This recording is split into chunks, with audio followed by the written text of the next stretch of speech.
საპარლამენტო ოპოზიცია გახარია საქართველოსთვის პარლამენტში ფასების კომისიაზე ნათია თურნავას, ირაკლი ლექვინაძეს და გოგიტა თოდრაძეს ფასების კომისიაზე დაიბარებს. ამის შესახებ BMG-ს ინფორმაცია გახარია საქართველოსთვის დეპუტატმა გიორგი შარაშიძემ დაუდასტურა. მისი თქმით, სრულყოფითი სურათის დადება მხოლოდ ბიზნეს სექტორის მოსმენით შეუძლებელია და უნდა მოხდეს ამ სამი უწყების ხელმძღვანელი პირების მოსმენამ. დეპუტატი ამბობს, რომ შესაბამის წერილით პარტია კომისიას მომდევნო კვირაში მიმართავს. ამ დრომდე დღის წესრიგი იმგვარია, რომ მხოლოდ ბიზნესის სხვადასხვა სექტორებს და რგოლს უსმენთ. თუ გინდა სრულყოფილი სურათი დაიდოს, უნდა მოусმინოთ მათ, ვინც ფასების სტაბილურობაზე და ჯანსაღ კონკურენციაზეა პასუხისმგებელი, ამბობს შარაშიძე. დეპუტატის თქმით, ღიას ხდომების მიღმა სამუშაო შეხვედრები არ ტარდება, ან ტარდება ოპოზიციის გარეშე. შარაშიძე ამბობს იმასაც, რომ მათი საპარლამენტო ჯგუფი დასკვნის დოკუმენტს ამზადებს. ირაკლი დაჩიბერაია სახელმწიფო აუდიტის სამსახურის უფროსის პირველი მოადგილის პოსტზე დაინიშნა. ამის შესახებ ინფორმაცია BMG-ს აუდიტის სამსახურში დაუდასტურეს. ის აქამდე ფინანსთა სამინისტროს შემოსავლების სამსახურის უფროსის თანამდებობას იკავებდა, სადაც გასული წლის ივნისში დაინიშნა. მანამდე კი ფინანსთა სამინისტროს საგამოძიებო სამსახურის ხელმძღვანელი იყო. აღსანიშნავია, რომ მისი თანამდებობა გასულ წელს რამდენჯერმე შეიცვალა. ირაკლი ბერაია ფინანსთა სამინისტროს საგამოძიებო სამსახურის უფროსად აპრილის დასაწყისში დაინიშნა. მანამდე კი მხოლოდ რამდენიმე თვის განმავლობაში 2025 წლის იანვრიდან იკავებდა იუსტიციის მინისტრის მოადგილის პოსტს. უფრო ადრე ბერაია ქართული ოცნების დეპუტატი იყო. სახელმწიფო აუდიტის სამსახურმა ჩაატარა აფხაზეთის ავტონომიური რესპუბლიკის იძულებით გადაადგილებულ პირთა სამინისტროში ბიუჯეტით განსაზღვრული პრიორიტეტის, მოსახლეობის სოციალური დაცვის ფარგლებში პროგრამების შესრულებისა და საბიუჯეტო სახსრების ხარჯვის შესაბამისობის აუდიტი. ანგარიშიდან, რომელიც 2022-24 წლების პერიოდს მოიცავს, არაერთი ნაკლოვანება იკვეთება, მათ შორის როგორც განცხადების, განხილვის, ისე პროგრამის განხორციელებასთან დაკავშირებით. ირკვევა, რომ ბენეფიციარები, ვისაც დაფინანსება ეკუთვნის, მას ვერ იღებენ და პარალელურად დაფინანსებულია რიგი ბენეფიციარები, ვინც კრიტერიუმებს ვერ აკმაყოფილებს. ამას გარდა აუდიტის თანახმად ორი პროგრამის ფარგლებში ჯამში 26 ბენეფიციარი თანხის ჩარიცხვის მომენტში გარდაცვლილი იყო. მათ შორის 10 შემთხვევაში თანხა დაბრუნებული იქნა სამინისტროს საბიუჯეტო ანგარიშზე, ხოლო დარჩენილი 16 შემთხვევიდან 4 შემთხვევაში ბენეფიციარის გარდაცვალება რეგისტრირებულია კომისიის გადაწყვეტილების შემდეგ და 12 შემთხვევაში დარიცხული 1700 ლარი დაუბრუნებელია. გარემოს დაცვისა და სოფლის მეურნეობის მინისტრმა დავით სონღულაშვილმა ხორბლის სექტორის წარმომადგენლებთან დარგობრივ საბჭოს ფორმატში შეხვედრა გამართა, სადაც სექტორში არსებული გამოწვევები და განვითარების მიმართულებები განიხილეს. შეხვედრის მიზანი სექტორსა და სახელმწიფოს შორის კოორდინაციის გაძლიერება და ხორბლის წარმოების მდგრადი განვითარების ხელშეწყობა იყო. ინფორმაციას სამინისტრო ავრცელებს. მინისტრის განცხადებით, ხორბლის სექტორი სახელმწიფოსთვის ერთ-ერთ პრიორიტეტულ მიმართულებად რჩება და ამ მიმართულებით დამატებითი მხარდაჭერის მექანიზმის შემუშავება იგეგმება.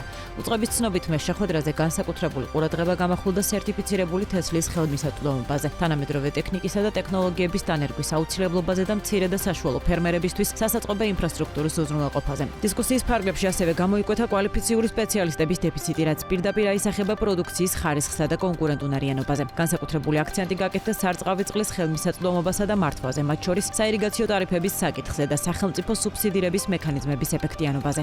ხორბალი არის ერთ-ერთი მნიშვნელოვანი კულტურა ჩვენს ქვეყანაში, მარცვლეული კულტურები ჯამში არის ერთ-ერთი მნიშვნელოვანი დარგი, როგორც ქვეყნის სასურსათო უსაფრთხოების ნაწილში, ასევე მისი ტრადიციიდან გამომდინარე, აქედან გამომდინარე, დღეს ჰქონდა შეხვედრა ფერმერებთან, მეხობლებთან, რომელიც წარმოდგენილი იყო სხვადასხვა რეგიონიდან, განხილული იყო ყველა ის გამოწვევები, რომელიც ამ დარგის წინაშე დგას, სხვადასხვა რეგიონთან მიმართებით, კლიმატიდან გამომდინარე არსებობს სხვადასხვა გამოწვევები, ერთიან ჯამში ნამშრალი იყო იმ მექანიზმებზე, თუ რა შეიძლება რომ არსებობდეს სახელმწიფოს მხრიდან ხელშეწყობილი გათვალისწინება, აუცილებლად გვექნება ამ მექანიზმებთან დაკავშირებით მსჯელობა სოფლის განვითარების სააგენტოსთან და გათვალისწინებული იქნება მაქსიმალურად ის მოთხოვნები, რაც ფერმერებს ჰქონდა.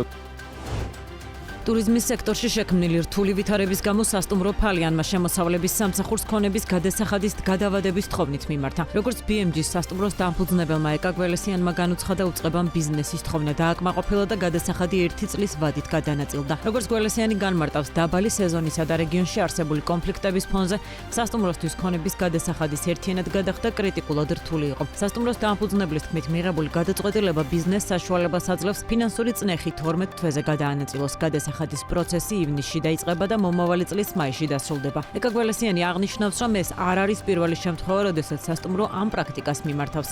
მისივე განმარტებით გადასახადის გადანაწილების აუცილებლობა პირდაპირ კავშირშია იმ კრიზისთან, რომელიც ახლო აღმოსავლეთში მიმდინარე კონფლიქტმა გამოიწვია. ეკა გველესიანის თქმით, მიუხედავად ტურისტების რაოდენობრივი ზრდისა, რეალური შემოსავლები შემცირებულია. ამასთან სასტუმრო ფალიანის დამფუძნებელი მიიჩნევს, რომ ქვეყნის განვითარებისთვის მცირე ბიზნესს კიდევ უფრო მეტი საგადასახადო შეღავათი და მოქნილი სისტემა სჭირდება.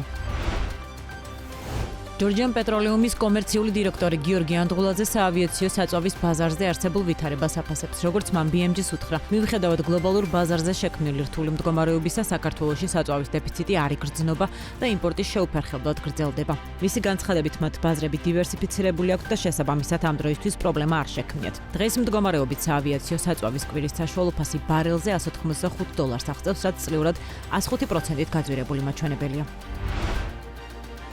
2025 წელს სამშენებლო და სარემონტო მასალების სექტორის შემოსავალმა $5 მილიარდ 900 მილიონ მიაღწია. ამის შესახებ გალტენ თაგარტის სამშენებლო და სარემონტო მასალების სექტორის მიმოხილვაში აღნიშნული. $5 მილიარდ 900 მილიონი დოლარიდან $2 მილიარდ 100 მილიონი სამშენებლო მასალებზე მოდის, $3 მილიარდ 800 მილიონი კი კეთილმოწყობაზე, მათ შორის სარემონტო მასალები, საყოფაცხოვრებო ტექნიკა, ავეჯი და განათება. გალტენ თაგარტის მიხედვითვე, ფასების სტაბილიზაციისა და სახელმწიფო დანახარჯების შემცირების ფონზე სექტორის შემოსავლების ზრდა 2025 წელს შენელდა, თუმცა 2026 წელს კვლავ მაღალი ზრდა ამოსალოდნელი და პროგნოზით $6 მილიარდ 300 მილიონი იქნება, რაც 7.8%-იან ზრდას ნიშნავს. აღსანიშნავია, რომ 2018 წლიდან 2025 წლამდე სექტორის შემოსავლების ზრდა 9.6% იყო. ამასთან გალტენ თაგარტის მიერ გამოქვეყნებული ანგარიშის თანახმადვე, სამშენებლო მასალების 67% ადგილობრივად იწარმოება, ხოლო სარემონტო მასალების სექტორი ძირითადად იმპორტზეა დამოკიდებული. კერძოდ, სამშენებლო მასალების 67% ადგილობრივად იწარმოება, 33% კი შემოდის. რაც შეეხება სარემონტო მასალებს, მათ მხოლოდ 19%-ს ვაწარმოებთ საქართველოში, 81% კი შემოდის. საქართველოში ყველა სახის სასუქების იმპორტი გაიზარდა. იანვარ-მარტში ქვეყანამ $13 მილიონ 754,000 ღირებულების სასუქები შეიძინა, რაც 42.7%-ით აღემატება გასული წლის ანალოგიური პერიოდის იმპორტს. სასუქების მთავარი მომწოდებელი რუსეთია. უნდა აღინიშნოს, რომ ეს მონაცემები მარტის ჩათვლით არის. რუსეთმა 21 მარტიდან 21 აპრილის ჩათვლით აზოტოვანის სასუქების ექსპორტი აკრძალა. გამონაკლისს წარმოადგენს ის მიწოდებები, რომლებიც მთავრობათა შორისი შეთანხმების ფარგლებში ხორციელდება. ეს აკრძალვა სასუქის იმპორტის სტატისტიკაზე გავლენას აპრილში იქონიებს. ამასთან რუსეთიდან აზოტოვანის სასუქების ექსპორტი კვოტირების მექანიზმით არის შეზღუდული. ამჟამად კვოტა, რომელიც 2025 წლის 1 დეკემბრიდან 2026 წლის 31 მაისამდე მოქმედებს, 18 მილიონ 700,000 ტონას შეადგენს, თუმცა რუსეთმა 1 ივნისიდან მექანიზმის მოქმედება კიდევ 6 თვით დეკემბრამდე გაახანგრძლივა. სასაქონლო ნომენკლატურაში სასუქების კოდის ქვეშ ერთიანდება ცხოველური ან მცენარეული წარმოშობის სასუქები, აზოტოვანი, კალიუმიანი, ფოსფოროვანი და აზოტის, ფოსფორის და კალიუმიანი შემცველობის სასუქები, სულ 5 სასაქონლო კოდით, თუმცა საქართველოში სასუქები 4 სასაქონლო კოდით ჩამოდის. საქართველო ყველა ტიპის სასუქს ძირითადად რუსეთიდან ყიდულობს. 2026 წლის პირველ კვარტალში საქართველოდან ექსპორტირებული 39,600 სული ცხვარი, $6 მილიონ 900,000 ღირებულებით. ამის შესახებ ინფორმაციას გარემოს დაცვისა და სოფლის მეურნეობის სამინისტრო ავრცელებს. წინა წლის ანალოგიურ პერიოდთან შედარებით ექსპორტირებული ცხვრის რაოდენობა 94%-ით გაიზარდა. 2026 წლის პირველ კვარტალში ცხვრის საშუალო საექსპორტო ფასმა $175 შეადგინა, რაც 8.5%-ით მეტია 2025 წლის ანალოგიურ პერიოდთან შედარებით. ცხვრის ძირითადი საექსპორტო ქვეყანა საუდის არაბეთია, ასევე 8,190 სული ცხვარი ექსპორტირებულია ყატარში. 2026 წლის იანვარ-მარტში საქართველოში 140 ტონა საზამთროს იმპორტი განხორციელდა, რომლის ღირებულებაც $58,600 იყო. ოფიციალური სტატისტიკის მიხედვით იმპორტი 21%-ით გაიზარდა. წელს, ისევე როგორც გასული წლის დასაწყისში, საქართველოში საზამთრო ძირითადად ირანიდან შემოდიოდა, თუმცა ამ მიმართულებიდან წლიურად იმპორტი შემცირებულია. ჯამში პირველ კვარტალში საქართველომ $41,300 127 ტონა ირანული საზამთრო შეიძინა. 2025 წლის ანალოგიურ პერიოდში კი $43,000 136 ტონამდე. ამასთან ირანიდან იმპორტი მხოლოდ მარტში განხორციელდა. საქართველო ამ პერიოდში საზამთროს ასევე ნიდერლანდებიდან ყიდულობს. წელს იმპორტი გაიზარდა და ჯამში 12 ტონა პროდუქტში $17,000 გადავიხადეთ. მცირე მოცულობებით საზამთრო თურქეთიდანაც შემოდის. თითოეული ჩვენგანი გრძნობს ხელოვნების ადგილობრივი ბაზრის არაჩვეულებრივი ტემპით განვითარებას, ახალი ფონდებისა და ინიციატივების შექმნა ამ პროცესის ნათელი დადასტურება. ასე აფასებს ქართული ხელოვნების ბაზარს ხელოვნების ფონდ ანაგის დამფუძნებელი თია გოგუაძე გადაცემა საქმიანი დილას ეთერში. ანაგის თანადამფუძნებლის თქმით, საუბარია არა უბრალოდ ბაზარზე, არამედ უფრო ფართო სისტემაზე. მსგავსი ტენდენცია საქართველოში უკვე იკვეთება, როგორც დასავლეთში არსებობს გარკვეული ახალი ფულის წარმომადგენლობითი იმიჯი და ძველი ფულის წარმომადგენლობითი იმიჯი, სადაც რა თქმა უნდა ხელოვნება არის ჩაუნაცვლებელი ინდიკატორი აცხადებს ის. სწორედ ამ ტენდენციას ასახელებს თია გოგუაძე ერთ-ერთ მიზეზად, რამაც განაპირობა გასულ წელს ბონჰამის სააუქციონო სახლის მიერ ქართული ხელოვნების აუქციონის ჩატარება. ეს ძალიან დიდი გეოპოლიტიკური გამარჯვება იყო, სწორედ ამ ისტორიულმა მოვლენამ მისცა ბიძგი იმას, რომ 27 აპრილს თბილისში ხდება. 27 აპრილს ჰელსინკის სააუქციონო სახლის მიერ თბილისში საქართველოში პირველი ხელოვნების აუქციონი ჩატარდება. ანაგის თანადამფუძნებლის თქმით, ქართული ბაზრის ერთ-ერთი გამოწვევა ბაზრის გამჭვირვალობაა. ხელოვნება ხომ არ არის უბრალოდ რომ თვალს უხარია ნამუშევრები, ხელოვნება არის გაცილებით მეტი, ამბობს ის.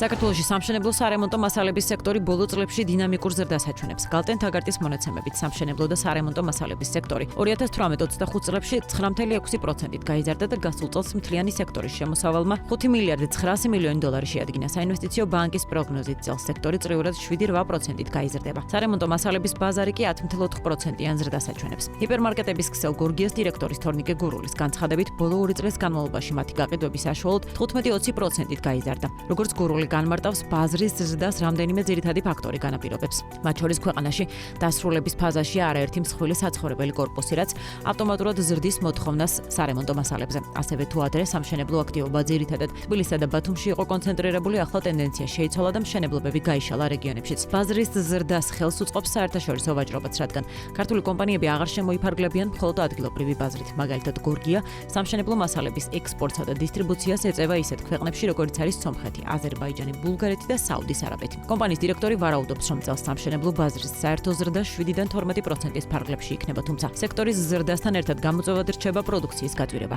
მისი თქმით, გლობალურ ბაზარზე ნავთობპროდუქტების ფასების, მატებისა და ლოჯისტიკური ხარჯების ზრდის გამო უახლოეს თვეებში სამშენებლო მასალებზე ფასები კიდევ 10-დან 20%-მდე გაიზრდება. ჯინო ჰოლდინგი თბილისის ზღვის სანაპიროზე აკვაპარკის მიმდებარედ და საინვესტიციო პროექტ თბილისის ბულვარის ფარგლებში 6 სართულიან სასტუმრო კომპლექსს აშენებს. ამის შესახებ ჰოლდინგის მმართველმა პარტნიორმა ბიზნესმენმა ნოდარ გიორგაძემ BMG-თან ინტერვიუში ისაუბრა. მისი თქმით, სასტუმრო სტუმრების მიღებას მომავალი წლის ზაფხულისთვის დაიწყებს. ნომრების რაოდენობა 276 იქნება, ხოლო 5500 კვადრატული მეტრის ფართობზე კომერციული ფართები იქნება შეთავაზებული. მისივე თქმით, ინვესტიციის მოცულობა დაახლოებით 45 მილიონი ევროა. აღსანიშნავია, რომ ჯინო ჰოლდინგი თბილისის ზღვის სანაპიროზე საინვესტიციო პროექტ თბილისი ბულვარს აშენებს, რომლის ჯამური ინვესტიცია 250 მილიონი დოლარია. აღნიშნული პროექტის ფარგლებში გათვალისწინებული იყო სასტუმროც, თუმცა, როგორც ნოდარ გიორგაძე ამბობს, მის მშენებლობას შემდეგი ეტაპისთვის გეგმავდნენ, მაგრამ პროექტი დააჩქარეს.